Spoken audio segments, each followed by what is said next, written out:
अस्सलामुअलैकुम वरहमतुल्लाहि वबरकातुहू। Class 10th Urdu VBI objective. आप सभी को पता है कि कल हम लोग सवाल 75 को देख लिए थे।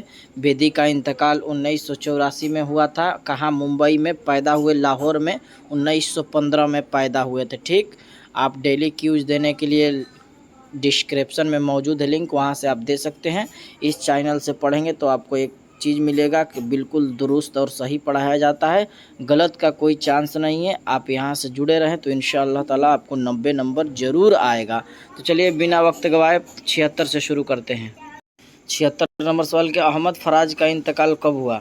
तो अहमद फराज का इंतकाल 2009 में हुआ। सही जवाब क्या हो जाएगा? 2009। अहमद फराज जो थे कहाँ पैदा हुए? पेशावर यूनिवर्सिटी में। चलिए अगला सवाल, सुहेल अजीम आबादी की पैदाइश कब हुई? तो आपको पहले ही बताया कि 1911 में पैदा हुए, पटना में।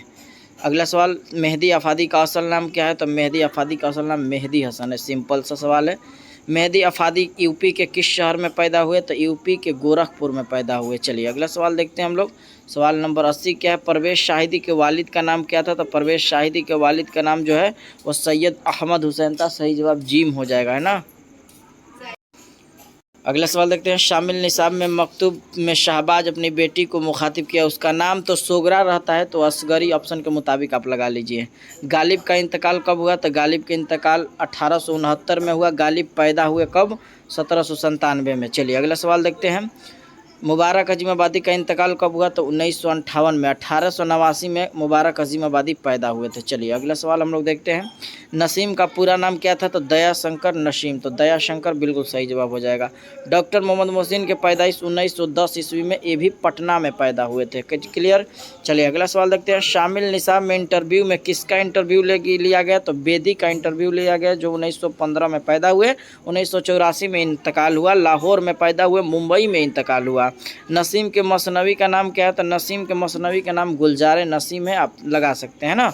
चलिए, राजेंद्र सिंह बेदी किस शहर में पैदा हुए? तो राजेंद्र सिंह बेदी बताएं लाहौर में पैदा हुए। अहमद फराज किस यूनिवर्सिटी में लेक्चरर है? अभी डिस्कशन में बताएं आपको, पेशावर यूनिवर्सिटी हो जाएगा। इंडिया गेट की तामीर किस हुक्मरान ने की थी? तो अंग्रेज़ों ने इंडिया गेट, फिरंगी उसी को कहा जाता है ना। चलिए अगला सवाल देखते हैं। इंडिया गेट कौन लिखा है? तो ये भी जान जाइए, इंडिया गेट जगन्नाथ आज़ाद लिखे। शामिल निसाब हम नौजवान के शायर कौन है? तो हम नौजवान परवेज़ शाहिदी लिखे। नदा फाजली नज़म बहुत आसान थी पहले, बिजली का खंबा। जगन्नाथ आज़ाद इंडिया गेट लिखे। चकबस्त मुनाजरे कुदरत या मुनाजरे फितरत लिखे हैं। जहर निसाब में ख़त में गालिब ने किसको मुखातिब किया? तो करामत हुसैन हमदानी को किया। सही जवाब अलिफ हो जाएगा। बेदी के पहले अफसाने का नाम महारानी का तोहफा है। अफसानवी मजमुआ कहता तब दाना व दवाम होता। चलिए अगला सवाल हम लोग देखते हैं। चकबस्त का पूरा नाम पंडित ब्रिज नारायण है, तो सही जवाब अलिफ हो जाएगा। चकबस्त कब पैदा हुआ? 1882 में। आर्यभट्ट ने अपना तजुर्बा गाह कहाँ कायम किया? तेलंगाना में। चलिए अगला सवाल देखते हैं हम लोग। फरार किसका अफसाना है? फरार सभी को पता है कि फरार सैयद मोहम्मद मोहसिन का अफसाना है। डॉक्टर मोहम्मद मोहसिन। सुहेल अजीमाबादी भाभी जान लीजिए। कमर जहाँ कटी हुई शाख। शकीला अख्तर आपके निसाब में शामिल नहीं है।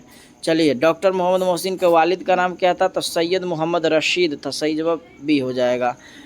कमर जहाँ का ताल्लुक सुबह बिहार के किस ज़िले से? ताल्लुक पूछ रहा है तो इसीलिए समस्तीपुर होगा। अगर कहे किस यूनिवर्सिटी में उस्ताद है तो भागलपुर यूनिवर्सिटी। निगार अजीम का कौन सा अफसाना आपके निसाब में शामिल है? तो निगार अजीम क्या लिखे? आशियाना। कटी हुई शाख बताएं। कमर जहाँ। फरार सैयद मोहम्मद मोहसिन। भाभी जान सुहेल अजीमाबादी। लतीफ़ुर रहमान का कौन सा अफसाना आपके मजमून है ना, मजमून आपके निसाब में शामिल है? तो लतीफ़ुर रहमान उर्दू ड्रामा और आगा हशर लिखे। रिया सर सैयद अहमद खान लिखे। अदब की पहचान डॉक्टर अब्दुल मिगले हैं। आलिम हिद्दत आपके निसाब में शामिल है, लेकिन इसका जो है राइटर नहीं है। चलिए अगला सवाल देखते हैं हम लोग। गज़ल के आखिरी शेर को क्या कहते हैं? तो गज़ल के आखिरी शेर को मक्ता कहते हैं। मक्ता कहते हैं, ये सही जवाब हो जाएगा। गज़ल के पहले शेर को मतला कहते हैं। चलिए अगला सवाल हम लोग देखते हैं। हसन नईम की पैदाइश कहाँ हुई? तो हसन नईम की पैदाइश अजीमाबाद, अजीमाबाद यानी पटना में है। अभी फ़िलहाल तो पटना हो जाएगा। अगला सवाल देखते हैं। हसन नईम किस इदारा में डायरेक्टर के ओहदे पर मामूर थे? तो गालिब इंस्टीट्यूट सही जवाब हो जाएगा। चलिए अगला सवाल देखते हैं। परवीन शाकिर के वालिद का नाम क्या था? तो परवीन शाकिर के वालिद का नाम साकिब हुसैन था।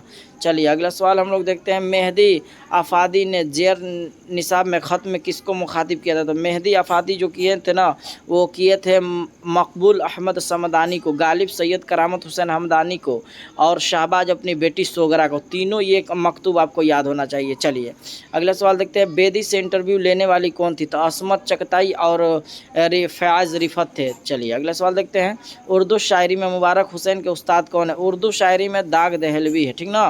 फ़ारसी शायरी में कहता तो अब्दुल हमीद परशाह, उर्दू शायरी में दाग दहलवी। चलिए अगला सवाल देखते हैं, अहमद फराज की पैदाइश कहाँ हुई? तो अहमद फराज की पैदाइश पेशावर में हुई। अगला सवाल देखते हैं, फ़ारसी में मुबारक हुसैन के उस्ताद कौन थे? तो बात बताएं, फ़ारसी में अब्दुल हमीद परशाह हैं। सही जवाब बी हो जाएगा। चलिए अब आखिरी है, ये तो एक बार और पढ़ा चुके हैं, फिर एक बार सुन लीजिए, रिवीजन होता रहेगा इंशाअल्लाह। और गज़ल के अरबी किस सिन्फ से माखोज है? कसीदा से, है ना। जिस गज़ल में रद्दीफ़ ना हो उस गज़ल को गैर मुरद्दफ़ कहते हैं। आपको बताएं कि रद्दीफ़ जो बार बार आए शेर में, उसे रद्दीफ़ कहा जाता है। दक्कन के किस शायर के जरिए गज़ल शुमाल में पहुंची? तो वली दक्कनी। आपको बताए थे ट्रिक, द से दक्कनी, द से वली दक्कनी, दक्कनी से आप याद कर सकते हैं इसको। तो ये रहा सवाल क्लास 10th के लिए VVI ऑब्जेक्टिव। आप पढ़ते रहिए। अगर अभी तक चैनल को सब्सक्राइब नहीं किए हैं तो उर्दू में नंबर लाने के लिए सब्सक्राइब कर लीजिए, इंशाअल्लाह ताला आपको ज़रूर नंबर आएगा। तो आज के लिए इतना ही, फिर मिलेंगे अगली वीडियो में। अस्सलामु अलैकुम वरहमतुल्लाहि वबरकातुहू।